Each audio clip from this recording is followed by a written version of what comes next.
오늘은 2025년 2월 23일 연중 제7주일입니다. 성부와 성자와 성령의 이름으로 아멘. 루카가 전한 거룩한 복음입니다. 그때 예수님께서 제자들에게 말씀하셨다.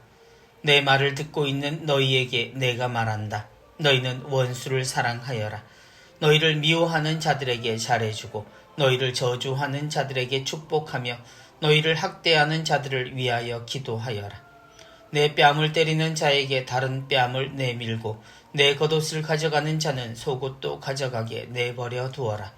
달라고 하면 누구에게나 주고 내 것을 가져가는 이에게서 되찾으려고 하지 마라. 남이 너희에게 해주기를 바라는 그대로 너희도 남에게 해주어라. 너희가 자기를 사랑하는 이들만 사랑한다면 무슨 인정을 받겠느냐? 죄인들도 자기를 사랑하는 이들은 사랑한다. 너희가 자기에게 잘해주는 이들에게만 잘해준다면 무슨 인정을 받겠느냐? 죄인들도 그것은 한다. 너희가 도로받을 가망이 있는 이들에게만 구워준다면 무슨 인정을 받겠느냐? 죄인들도 고스란히 되받을 요량으로 서로 구워준다. 그러나 너희는 원수를 사랑하여라. 그에게 잘해주고 아무것도 바라지 말고 구워주어라. 그러면 너희가 받을 상이 클 것이다. 그리고 너희는 지극히 높으신 분의 자녀가 될 것이다. 그분께서는 은혜를 모르는 자들과 악한 자들에게도 인자하시기 때문이다. 너희 아버지께서 자비하신 것처럼 너희도 자비로운 사람이 되어라. 남을 심판하지 마라. 그러면 너희도 심판받지 않을 것이다. 남을 단죄하지 마라. 그러면 너희도 단죄받지 않을 것이다. 용서하여라. 그러면 너희도 용서받을 것이다. 주어라. 그러면 너희도 받을 것이다. 누르고 흔들어서 넘치도록 후하게 되어 너희 품에 담아주실 것이다. 너희가 되질하는 바로 그 되로 너희도 되받을 것이다. 주님의 말씀입니다. 그리스도님 찬미합니다. 너희가 자기를 사랑하는 이들만 사랑한다면 무슨 인정을 받겠느냐?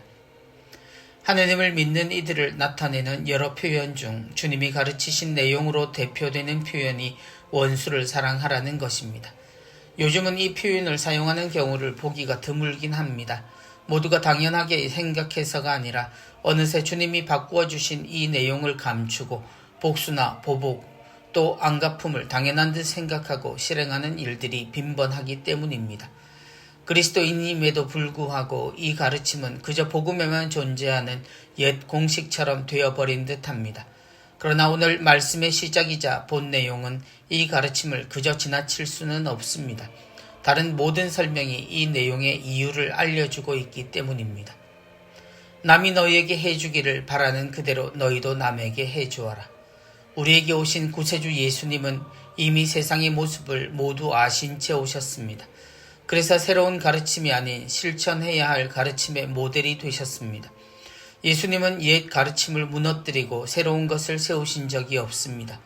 오히려 그 모든 가르침이 실천되지 않는 세상을 드러내시고 실천이라는 삶으로 그 모든 가르침이 헛된 이상이나 상상력이 아니라는 것을 드러내신 겁니다. 그리고 그 사랑의 정도를 나타내는 말이 원수를 사랑하여라는 표현입니다. 더 구체적으로는 미워하는 자들에게 잘해주고 저주하는 자들에게 축복하며 학대하는 자들을 위하여 기도하라는 것입니다. 또한 뺨을 때리는 자에겐 다른 뺨을 내밀고 달라는 자에게 주고 가져가는 이에게 되찾으려 하지 말라는 전혀 말도 안 되는 가치들을 열거하십니다. 죄인들도 자기를 사랑하는 이들은 사랑한다. 우리에게 원수 사랑과 그 구체적인 내용들이 언급되지 않는 것은 지금 시대의 모습이자 정신으로까지 말할 수 있습니다. 모든 것이 자신을 중심으로 하고 내가 바라는 것이 채워지는 행복이라는 가치에서 서로 사랑이라는 듣기에만 좋은 말이 보기 힘들어진 이유와 같습니다. 우선 받아야 하고 또 채워져야 조건이 시작된다고 여기는 이들은 결코 사랑할 기회를 만들지 못합니다. 형식은 어찌한다 해도 그 속이 그냥 드러나는 장면에 자신만 외면할 뿐입니다. 그런데 예수님은 우리가 변명하기도 전에 우리가 비교하고 위에 있다 생각한 죄인들의 모습을 통해 입이 막혀버리게 하십니다. 우리도 사랑하고 있다고 말하고 싶은 말이 목구멍 넘어 쏙 들어갈 수밖에 없는 말씀입니다. 죄인들도 그것은 한다는 말씀에 우리는 묵묵부답 외에 찾을 것이 없습니다. 그분께서는 은혜를 모르는 자들과 악한 자들에게도 인자하시기 때문이다.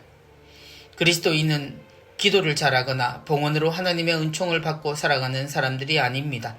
그리스도인은 예수님으로부터 새로운 종교를 세우고 사는 이들이 아니라 그리스도를 통해 우리의 참모습을 찾고 하느님을 바로 알고 우리의 본분인 하느님을 닮은 인간으로 사는 고행이나 극기 말고 사랑으로 세상을 살며 행복과 기쁨을 세상에 나누는 존재로 사는 사람들입니다. 우리가 드리는 기도와 정성이라고 말하는 것은 그것으로부터 시작되는 것이 아니라 이미 우리가 받은 몫을 알고 하느님과 나누는 대화이며 그것을 하느님께 돌리면서 동시에 세상 모두에게 나누고 함께 살아가는 것입니다. 그러므로 그리스도인에게 사랑은 자유로운 결정이나 선택으로 불리는 가치가 아니라 본능이고 참 사람의 모습입니다. 그것이 하느님이 당신을 닮게 만드신 우리의 가치이고 또 우리가 가장 행복할 수 있는 순간입니다. 그것이 나를 향한이 아닌 차라리 내가 바라는 대로 남에게 해주는 사랑입니다. 그 가치를 통해 우리는 더욱더 가깝게 하느님을 닮아가고 사람다움의 가치에 다가갑니다. 성부와 성자와 성령의 이름으로 아멘.